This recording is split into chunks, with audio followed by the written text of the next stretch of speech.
Halo anak-anakku sekalian, apa kabar hari ini? Semoga semuanya sehat selalu ya. Jumpa lagi bersama Ibu Yuni dalam pembelajaran sosiologi.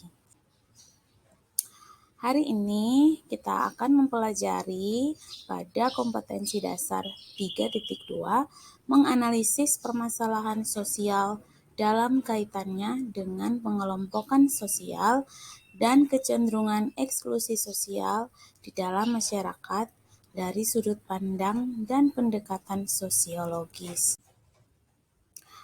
Adapun tujuan pembelajaran kita yaitu yang pertama, peserta didik mampu menjelaskan pengertian masalah sosial dengan benar.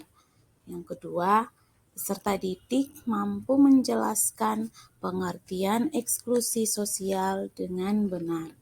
Yang ketiga, peserta didik mampu memerinci ciri-ciri masalah sosial dengan benar. Materi kita hari ini adalah tentang permasalahan sosial.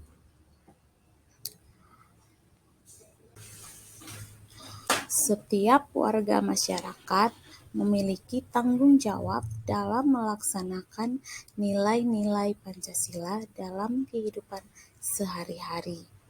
Nilai-nilai dalam Pancasila menjamin terciptanya masyarakat yang saling menghargai satu sama lain demi mewujudkan kepentingan bersama. Jika anggota masyarakat tidak melaksanakan tanggung jawabnya, maka akan timbul masalah sosial. Lalu, apa itu masalah sosial? Mari kita lihat pembahasan pengertian permasalahan sosial menurut para ahli.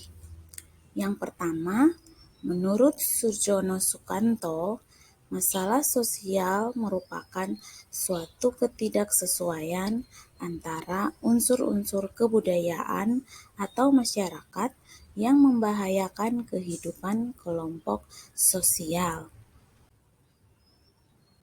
Yang kedua, menurut Vincent Parillo dalam Sutomo 2013 menyatakan bahwa pengertian masalah sosial mengandung 4 komponen sebagai berikut. Yang pertama, kondisi tersebut merupakan masalah yang bertahan untuk suatu periode waktu tertentu. Yang kedua, apabila dirasakan dapat menyebabkan kerugian fisik atau non-fisik, baik pada individu maupun masyarakat. Yang ketiga, merupakan suatu pelanggaran terhadap nilai-nilai dalam kehidupan bermasyarakat. Dan yang keempat, menimbulkan kebutuhan akan pemecahan. Selanjutnya, menurut Sutomo, masalah sosial adalah sebagai suatu kondisi yang tidak diinginkan oleh sebagian besar warga masyarakat. Dari pendapat beberapa ahli tersebut, dapat disimpulkan bahwa masalah sosial adalah suatu kondisi yang tidak diinginkan, yang tidak sesuai dengan unsur-unsur budaya, serta membahayakan kehidupan kelompok sosial sehingga perlu diatasi.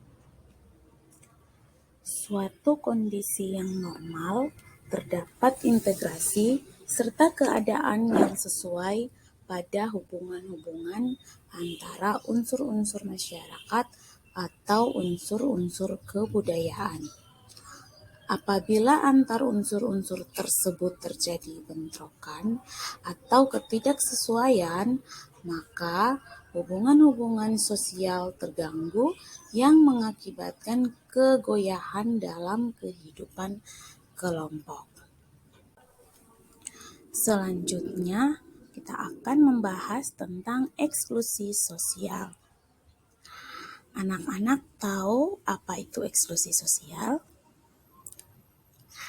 Nah, secara terminologis, yang dimaksud dengan eksklusi sosial adalah suatu proses yang membatasi akses sumber daya bagi seseorang atau sekelompok orang untuk dapat berpartisipasi di dalam kehidupan sosial, politik, atau ekonomi. Eksklusi sosial muncul sebagai isu yang penting karena mencakup banyak kelompok dan mempengaruhi keberagaman di dalam masyarakat dan memiliki dampak yang luas terhadap kebijakan serta program dan berbagai praktik sosial yang mempengaruhi tingkat kesejahteraan sosial. Eksklusi sosial juga disebut marginalisasi sosial, yaitu tindakan penyingkiran atau pengucilan ke pinggiran masyarakat. Misalnya orang-orang yang tinggal di perumahan yang bobrok dengan sekolah-sekolah miskin dan sedikit kesempatan bekerja di daerah itu dapat secara efektif mengalami penolakan dari kesempatan untuk memperbaiki diri yang dimiliki kebanyakan orang di masyarakat. Selanjutnya, mari kita lihat ciri-ciri masalah sosial. Yang pertama, masalah sosial bersifat vertikal dan horizontal. Yang kedua, masalah sosial itu berkaitan dengan nilai dan norma yang dianut oleh masyarakat. Yang ketiga, masalah sosial bersifat memunculkan masalah baru. Yang keempat, masalah sosial bersifat kompleks dan tidak muncul begitu saja, tetapi ada penyebab yang melatar belakangi. Dan yang kelima, masalah sosial bersifat rumit, sehingga untuk menyelesaikannya memerlukan waktu yang lama. Dan yang keenam, masalah sosial berubah dari waktu ke waktu sesuai dengan perkembangan zaman. Nah, demikian materi pembelajaran kita untuk pertemuan kali ini. Selanjutnya, kita akan membahas tentang jenis-jenis permasalahan sosial dan faktor penyebab permasalahan sosial. Ibu harap anak-anak tetap dalam keadaan yang sehat selalu, tetap ceria, dan sampai jumpa di pertemuan berikutnya.